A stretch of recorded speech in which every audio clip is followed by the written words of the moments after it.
மாப்பிள மத்த மாசம் பாத்துங்கடா. வேணா மாப்பிள ஒரு 10 ரூபாய் தான் கூட. அச்சா அசிங்க பத்திர பச்சா. டேய் என்கிட்ட இருக்குதுடா. அதான் நான் உன்கிட்ட 10 ரூபாய் கேட்டேன். அசிங்க பத்திரனா?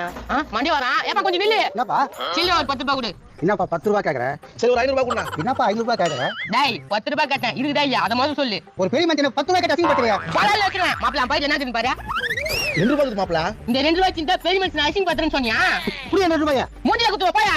காடி பேருங்க கடைறான். இப்போ இந்த 2 ரூபாய் என்ன பண்ண போறா? இது ஒட்டிலாம். என்ன பண்ண போகுது இது? ஒட்டியாச்சு. இங்க பார். நாரா ரெண்டு பக்கமும் ஃபிங்கர் தெரியுதா? இத வச்சு தான் நம்ம பணம் சம்பாதிக்க போறோம். என்னப்பா என்ன பண்றீங்க? வேற கிட்ட போறியா? நாங்க சிங்கமா பெட்டா விளையாண்டுக்கிறோம். மாப்பிள கேளுடா சிங்கமா பெட்டா. சிங்கம். ஐயோ ஜெயிச்சிட்ட மாப்பிள நீ 100 ரூபாய். இன்னொரு வாட்டி கேளு மாப்பிள சிங்கமா பெட்டா. சிங்கம். மாப்பிள இந்த வாட்டி நீ ஜெயிச்சிட்ட மாப்பிள. ஏப்பா 100 ரூபாய் கட்டுறப்பா. நீ 100 ரூபாய் கட்டினாலும் நான் தான் சிங்கம். புரியுதா? அப்போ நான் பெட்டு. ஓகே போடு மாப்பிள. பெட்டு சிங்கம் குடுடா காசா. நான் இன்னும் 100 வச்சிருக்கியா? வீட்டுல பெட்டு வச்சிருக்கேன். மாப்பிள இதே மாதிரி சம்பாதிக்க முடியுதா? போதும்.